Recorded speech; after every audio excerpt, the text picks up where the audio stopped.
इनको पब्लिक चेहरा नहीं है। वसुंधरा राजे को साइड में कर दिया गया है, इसलिए लोग कह रहे हैं। मतलब मैं जिन कार्यकर्ताओं से मैं आक्रोश रैली थी, वहाँ मैंने 10 कार्यकर्ताओं से बातचीत की, मतलब बुजुर्ग से लेकर सीधे तौर पर 10 में से 7 लोग बोलते थे कि वसुंधरा राजे ही वो चेहरा है जो 2023 में बीजेपी को राजस्थान में रिपीट कर। आपको नहीं लगता है कि एक आधे फेस को आगे कर देना? आज जिस प्रकार से सत्यपाल मलिक जी जो बयान दे रहे हैं, वो बयानों पर सत्यपाल मलिक जी को माफी मांगनी चाहिए। पुलवामा स्पोर्ट्स मिनिस्टर से कल परसों बातचीत हुई, क्या लगता है सरकार ने उन खिलाड़ियों की भावनाओं को समझा नहीं, या एक ईगो था कि हम लोग बातचीत नहीं करेंगे और इसीलिए वो लोग इतने टाइम तक प्रदर्शन कर रहे हैं? आखिरकार तो सरकार को बातचीत करनी पड़ी। बस में बड़ी जिम्मेदारी है, किसानों को लेकर बड़ी जिम्मेदारी है, और आप ही के पार्टी के जो पूर्व गवर्नर है सतपाल मलिक, वो पोल खोल रहे हैं। ऐसा क्यों? क्या लग रहा है कि क्योंकि आपने उनको बहुत पद दिया और उसके बाद जब वो कह रहे हैं कि आज के समय के अंदर किसानों की पूरे देश के अंदर हालत खराब है, अगर 24 के अंदर सरकार रिपीट हो गई तो क्या कुछ होने वाला, इन तमाम चीज़ों को लेकर क्या लग रहा है? आखिर आप उसी इलाके से आते हैं, यूपी से आते हैं, वो भी रखती है। उस किसान भोली भाली जनता को क्यों मन में भ्रम डालने का काम कर रहे हो? वो जनता बहकने वाली नहीं है। किसानों के मन में ये वही विपक्षी राजनीतिक दल के लोग हैं, जब इनको मौका मिलता है तो गिद्ध की तरह नजर गड़ाए रहते हैं, कब मौका मिले। आज पहले क्या लग रहा है? प्रचंड बहुमत से भारतीय जनता पार्टी की सरकार, प्रचंड बहुमत से केंद्र में मोदी जी की सरकार, कर्नाटक जैसा हाल तो नहीं होगा। मोदी सरकार ने राज्य और केंद्र की तैयारी शुरू कर दी है, चुनाव 2023 और 24 की तैयारी शुरू कर दी है, और इसी के लिए सरकार की ओर से, बीजेपी की ओर से जो टॉप लीडरशिप थी, उन्हें पूरे देश के अलग अलग हिस्सों में भेजा जा रहा है, और खास तौर से जो फोकस है वो राजस्थान, मध्य प्रदेश, और वहीं पर जो किसान मोर्चा के राष्ट्रीय अध्यक्ष है वो राजस्थान के प्रवास पर है। और हमारे साथ में बातचीत करने के लिए पहले बीकानेर गए, जालोर गए, क्योंकि राजस्थान में कांग्रेस की सरकार है और विशेष तौर से राजस्थान पर बीजेपी फोकस कर रही है 23 और 24 की तैयारी। सर, क्या लग रहा है? काफी दिनों से, 3-4 दिनों से राजस्थान के अंदर है, बीकानेर गए, जालोर गए, किस तरीके की 4.5 साल की यहाँ का कार्यकाल, किस तरीके का फीडबैक है? देखिए, देश के प्रधानमंत्री आदरणीय श्री नरेंद्र मोदी जी के 9 वर्ष का जो कार्यकाल है, सेवा, सुशासन और गरीब कल्याण, तो इसको लेकर 30 मई से और 30 जून तक पूरे देश भर के हर लोकसभा क्षेत्र में एक अभियान चला है जनसंपर्क का। तो पार्टी के सभी नेता, जो प्रमुख नेता हैं, अलग अलग लोकसभा के क्षेत्रों में जा रहे हैं, और महासंपर्क अभियान को जो स्थानीय नेता हैं, कार्यकर्ता हैं, कोई भी कार्यकर्ता महाजनसंपर्क अभियान से न छूटे, गांव-गांव, मोहल्ले-मोहल्ले, बस्ती-बस्ती, ढाणी-ढाणी सभी वर्गों में जाएं। और जो माननीय मोदी जी ने 9 वर्ष के अंदर जो देश को जिस प्रकार से आंतरिक रूप से मजबूत किया है हर क्षेत्र में, और दुनिया में भी भारत का जो डंका बजा है, उसको लेकर एक महाजनसंपर्क अभियान चल रहा है। उसी के अंतर्गत आज मुझे बाड़मेर आना हुआ है। कैसा लग रहा है 4.5 साल का कार्यकाल? क्या फीडबैक क्या आया? देखिए, आम जनमानस में माननीय मोदी जी को लेके बड़ी प्रसन्नता है। आम जनमानस ये महसूस करता है कि मोदी जी जैसा नेता उनको लंबे समय के बाद मिला है।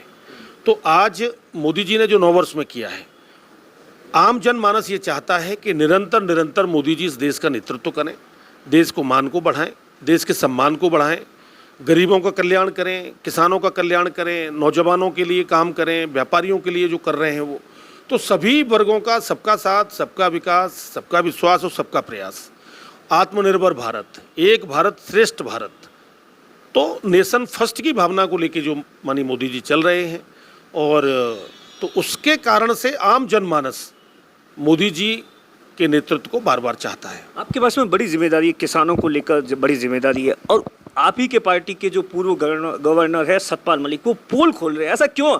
क्या लग रहा है कि क्योंकि आपने उनको बहुत पद दिया और उसके बाद जब वो कह रहे हैं कि आज के समय के अंदर किसानों की पूरे देश के अंदर हालत खराब है, अगर 24 के अंदर सरकार रिपीट हो गई तो क्या कुछ होने वाला, इन तमाम चीज़ों को लेकर क्या लग रहा है? आखिर आप उसी इलाके से आते हैं, यूपी से आते हैं, वो भी यूपी से आते हैं। देखिए, सतपाल मलिक जी का व्यक्तिगत रूप से मैं बहुत सम्मान करता हूँ, लेकिन जिस प्रकार की भाषा का प्रयोग उन्होंने किया है और जिस प्रकार के भारत की सुरक्षा के ऊपर उन्होंने प्रश्न चिन्ह लगाया है, जिस प्रकार से उन्होंने सैनिकों के अपमान करने की कोशिश की है, जिस प्रकार से सैनिकों के शहादत पर उन्होंने प्रश्न उठाया है, उन्होंने पोल खोल दी आपकी, और मैं उनकी निंदा करता हूं सतपाल मलिक जी के बयानों की, क्योंकि 4 राज्यों के राज्यपाल रहने के बावजूद भी सतपाल मलिक जी को एक देश के आम नागरिक की क्या जिम्मेदारी होती है उसका निर्वहन भी उन्होंने नहीं किया, और शपथ लेकर वो राज्यपाल बने। राज्यपाल रहते हुए, गवर्नर रहते हुए उन्होंने जो एक गांव में तो गवर्नर को सबसे बड़ा पद बोलते हैं, तो गवर्नर रहते हुए और गवर्नर रहने के बाद मैं आपको एक बहुत बड़ी बात बताऊं, वो पता नहीं आपको अपने आप को क्या दिखाना चाहते हैं। पहले किसानों को उनके कंधे पे बंदूक रखकर किसानों को बरगलाने का काम किया, बहकाने का काम किया, उनके मन में भ्रम डालने का काम किया। और आज जिस प्रकार से सत्यपाल मलिक जी जो बयान दे रहे हैं, वो बयानों पर सत्यपाल मलिक जी को माफ़ी मांगनी चाहिए। पुलवामा का हमला हुआ, सैनिक शहीद हुए, सैनिकों के शहीद होने के बाद किस प्रकार से भारत के हमारे जवानों ने पाकिस्तान में घुसकर एयर स्ट्राइक करके पाकिस्तान के अंदर हमारे दुश्मनों को मारने का काम किया, पूरी देश की जनता इस सच्चाई को जानती है।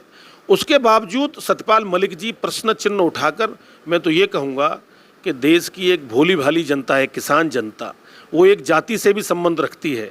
उस किसान भोली भाली जनता को क्यों मन में भ्रम डालने का काम कर रहे हो? वो जनता बहकने वाली नहीं है। किसानों के मन में मोदी जी के प्रति बड़ा प्रेम है, किसान मोदी जी को बहुत पसंद करता है और आने वाले समय में भी किसान और जवान ये मोदी जी के साथ खड़ा रहा है और खड़ा रहेगा। 2018 से लेकर आप लगातार कह रहे थे कि 2022 में किसानों की आय दुगनी होनी चाहिए, लेकिन आजकल ये बीजेपी वाले नहीं बोलते, ये कांग्रेस वालों का आरोप है कि 2022 में क्या किसानों की आय दुगनी हुई क्या? जब भगवान श्री राम की जन्मभूमि पर मंदिर का निर्माण नहीं हुआ था तो कांग्रेस वाले कहते थे कि भाई रामलला हम आएंगे, मंदिर वहीं बनाएंगे, तारीख नहीं बताएंगे। तो तारीख भी बताई कि 1 जनवरी के आसपास रामलला की प्रतिमा 24 में रामलला पधारेंगे, भव्य मंदिर का निर्माण भी चल रहा है। देश की आज़ादी के बाद किसानों के हित के लिए 60-65 सालों की सरकार में, 70 साल की सरकार में कांग्रेस पार्टी ने एक भी कार्य ऐसा नहीं किया जो किसानों के हित में किया हो। पहली बार किसी प्रधानमंत्री ने ये कल्पना की कि मैं किसानों की आय को 2 गुना करूंगा।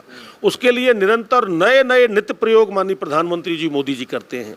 वो किसानों को फसल बीमा देने का काम करते हैं कम प्रीमियम पर, किसान कम करने का काम करते हैं, किसान के खाते में 6,000 रुपये सालाना डालने का गरीबों के किसानों के खाते में भी डालने का काम करते हैं।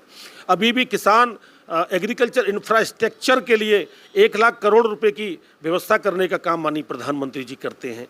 तो कुसुम योजना में सोलर पंप देने का काम माननीय प्रधानमंत्री जी करते हैं। शहद क्रांति के लिए मीठी क्रांति का नाम देकर वो शहद के क्षेत्र में किसानों को आगे बढ़ाने का काम करते हैं।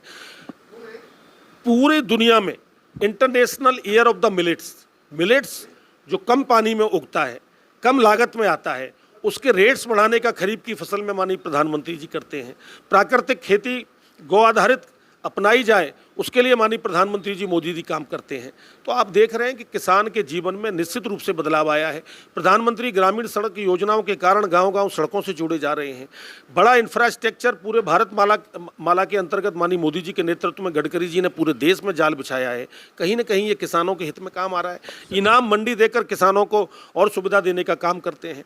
कोरोना जैसे कालखंड में भी किसान रेल चलाकर किसानों की उपज को बेचने का काम करते हैं। MSP बढ़ाकर स्वामीनाथन आयोग की रिपोर्ट के आधार पर देने का काम करते हैं। तो मैं समझता हूं कि आज किसानों के जीवन में बड़ा सकारात्मक बदलाव आया है और आने वाले समय में आप देखिएगा किसानों के हित के लिए निर्णायक फैसले फिर आने वाले समय में लगातार लिए जाएंगे। सर, मेरा आखिरी सवाल है, जिस तरीके से पहलवान प्रदर्शन कर रहे थे, क्या लगता है मोदी सरकार से कहीं ना कहीं चूक हो गई? अब जाकर सरकार ने बातचीत की है, खेल मंत्री स्पोर्ट्स मिनिस्टर से कल परसों बातचीत हुई, क्या लगता है सरकार ने उन खिलाड़ियों की भावनाओं को समझा नहीं, या एक ईगो था कि हम लोग बातचीत नहीं करेंगे और इसीलिए वो लोग इतने टाइम तक प्रदर्शन कर रहे? आखिरकार तो सरकार को बातचीत करनी पड़ी। आपने एक बात देखी होगी, जो विपक्षी राजनीतिक दल हैं, जो परिवारवादी पार्टियों को पोषित करते हैं, भ्रष्टाचार में लिप्त हैं, ऐसे लोग मिलकर सब मोदी जी के खिलाफ गठबंधन करते हैं। ये वही लोग हैं जब इनको मौका मिलता है तो कभी ये किसान के कंधे पर बंदूक रखते हैं। ये वही विपक्षी राजनीतिक दल के लोग हैं, जब इनको मौका मिलता है तो गिद्ध की तरह नज़र गड़ाए रहते हैं, कब मौका मिले। आज पहलवान वापस लौट गए, अपने रेलवे की नौकरी कर रहे हैं। पहलवानों को विश्वास है कि कानून न्याय करेगा।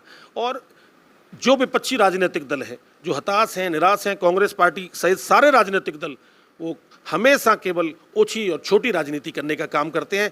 पहलवानों के मुद्दों पर भी उन्होंने राजनीतिक मुद्दा बनाने की कोशिश की, जो पहलवानों ने नहीं बनने दी। राजस्थान में क्या लग रहा है इस बार 2023? प्रचंड बहुमत से भारतीय जनता पार्टी की सरकार, प्रचंड बहुमत से केंद्र में मोदी जी की सरकार। कर्नाटक जैसा हाल तो नहीं होगा? प्रजातंत्र की यही खूबसूरती है।